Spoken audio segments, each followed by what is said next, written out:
In this program, we'll take a close look at the park lock system on case 2090 and 2290 tractors. The two areas that we'll cover are the operation of the park lock as well as its adjustment. We'll discuss just what really happens whenever the park lock is engaged.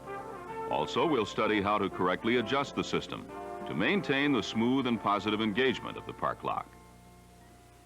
Let's begin by discussing the very purpose of a park lock system. Why do we need one in our tractor? The answer is, for the same reason you have one in your car, to prevent the tractor from rolling after it is parked. This is especially important when parking on an incline. The park lock system locks the drivetrain into a stationary position, thus holding the vehicle safely and securely in place. Actually, the concept of the case park lock is very similar to the park gear in an automatic transmission car. A tractor and a car must both be brought to a complete stop with the foot brake before the transmission can be locked into the park position.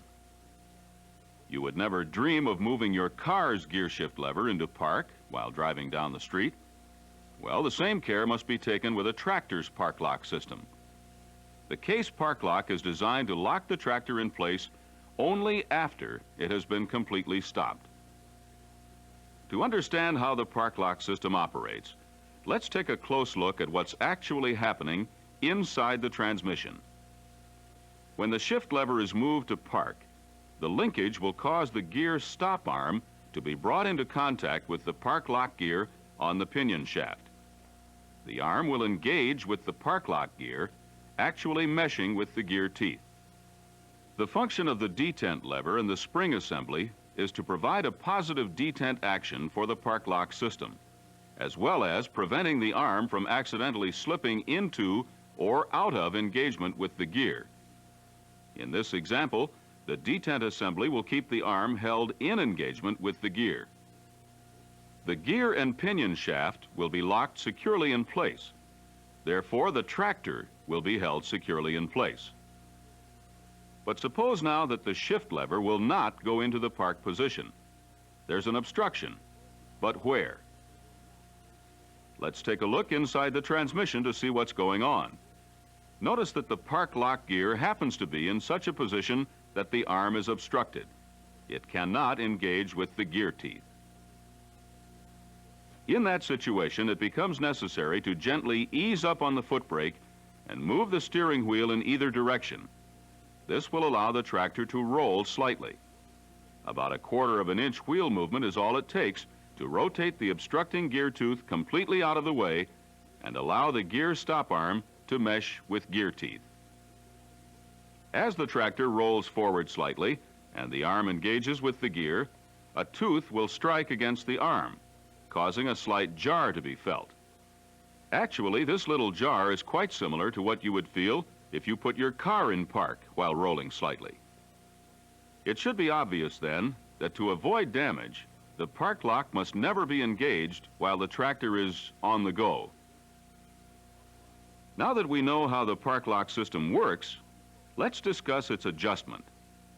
When the system is properly adjusted, the shift lever will easily engage and disengage the park lock, regardless of the type of terrain the tractor is parked on. But suppose the park lock system is out of adjustment, then what? First, we'll observe the symptoms.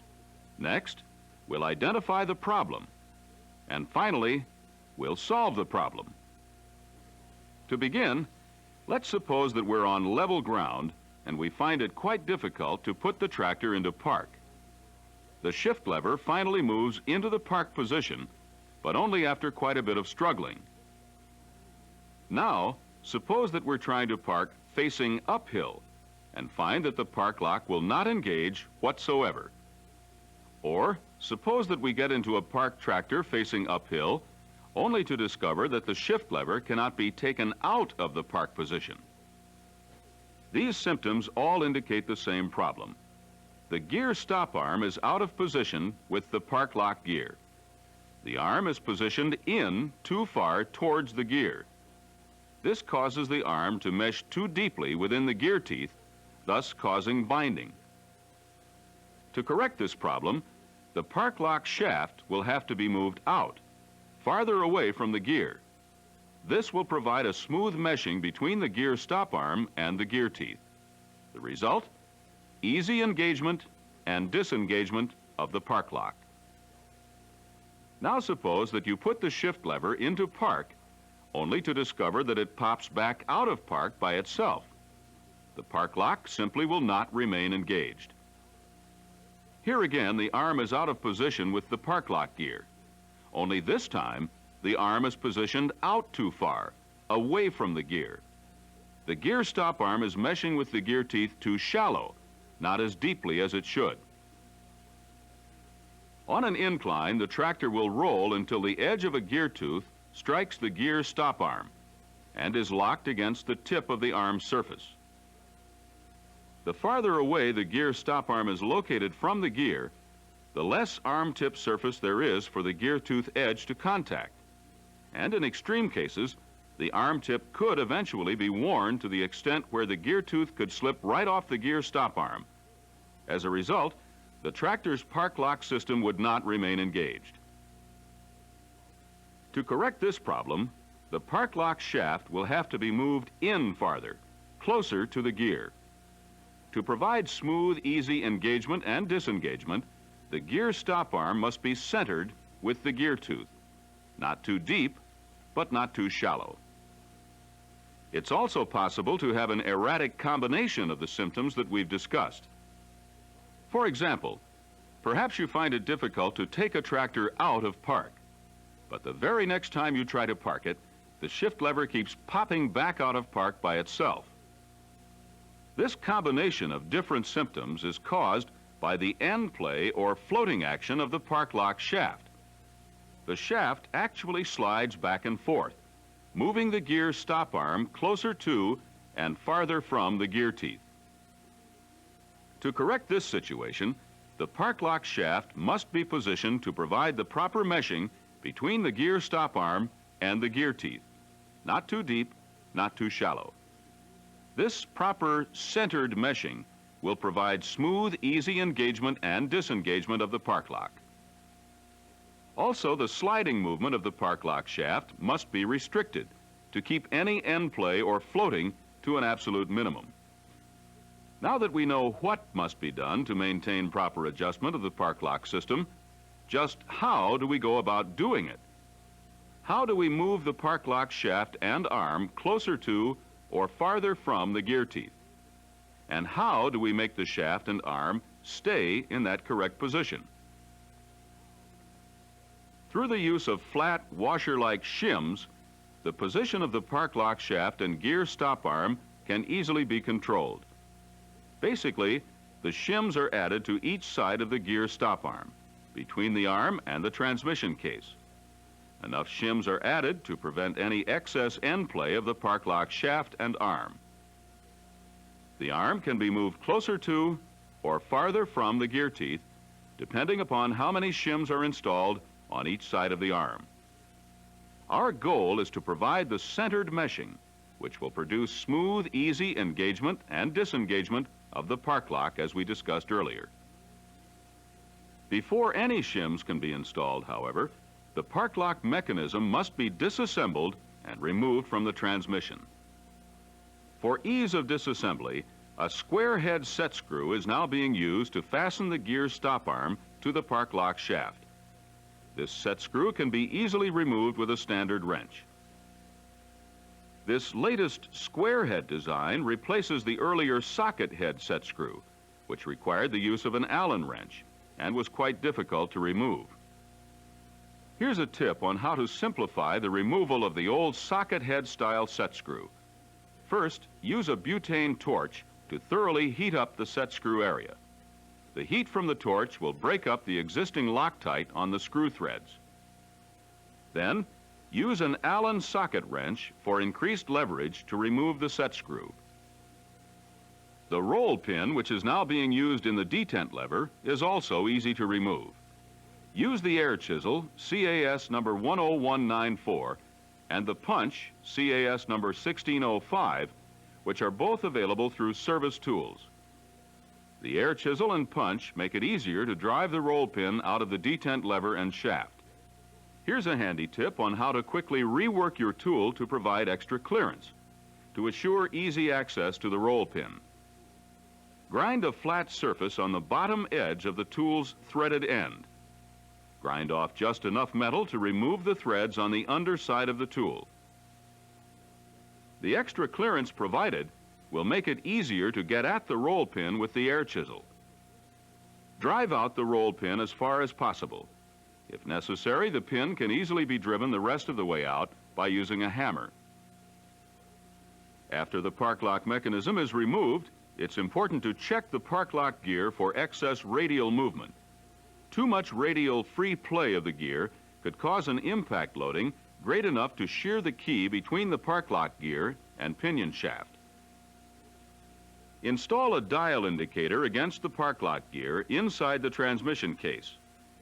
Observe the dial as you check the amount of existing gear movement.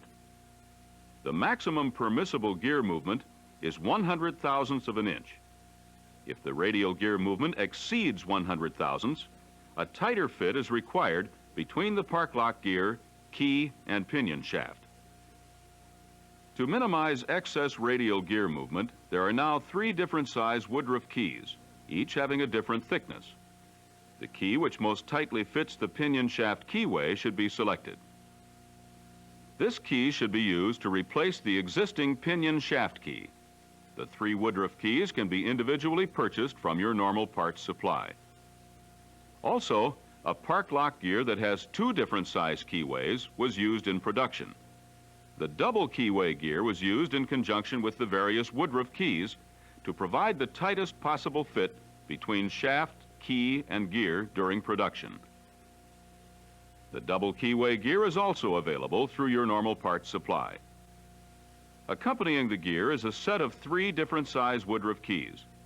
The key should be selected which most tightly fits the pinion shaft keyway. Then the tightest park lock gear keyway should be used. As of late February 1980, a splined park lock gear and a splined pinion shaft is being factory installed during production. The mating splines completely eliminate the need for any type of keys and keyways. The close fit provided by the splines keeps radial gear movement to an absolute minimum, thus preventing any form of shearing between the gear and shaft. Once we are sure that the radial gear movement is less than 100 thousandths, we are ready to properly position the park lock shaft and gear stop arm in relation to the park lock gear. As we mentioned earlier, the position of the shaft and arm is controlled through the use of shims. There are 2 different size shims that can be used. The thinner type is about 1/32 of an inch thick. The thicker type is about 3/8 of an inch thick. A combination of the shims is added to each side of the gear stop arm, between the arm and the transmission case. Enough shims must be used to prevent any excess end play of the park lock shaft. The shims will restrict the sliding movement of the shaft. This will prevent the erratic combination of problems that we discussed earlier in the program. Remember, for smooth, easy engagement and disengagement of the park lock, it's very important to have the proper centered meshing depth between the arm and teeth. Not too deep and not too shallow. This meshing depth is controlled by the size and the amount of shims installed on each side of the gear stop arm. For deeper meshing, more shimming is needed on the right side of the arm, and less shimming is needed on the left side of the arm. For shallower meshing, less shimming is needed on the right side, and more shimming is needed on the left side. When correctly shimmed, the 2 side edges of the arm tip and the edges of the meshing gear teeth will be parallel.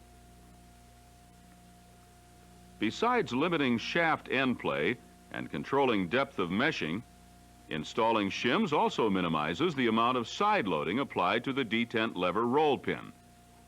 Any side loading forces are absorbed by the transmission case. This prevents the shearing of the roll pin inside the detent lever. Several of the thinner shims must also be installed outside the transmission case.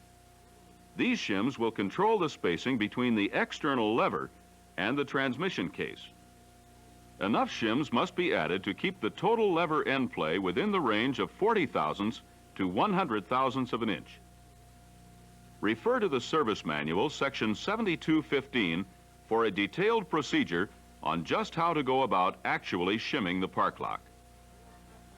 By maintaining the proper adjustment and by correctly operating the system, as outlined in this program, you'll enable the Case park lock to provide years of dependable, trouble-free service.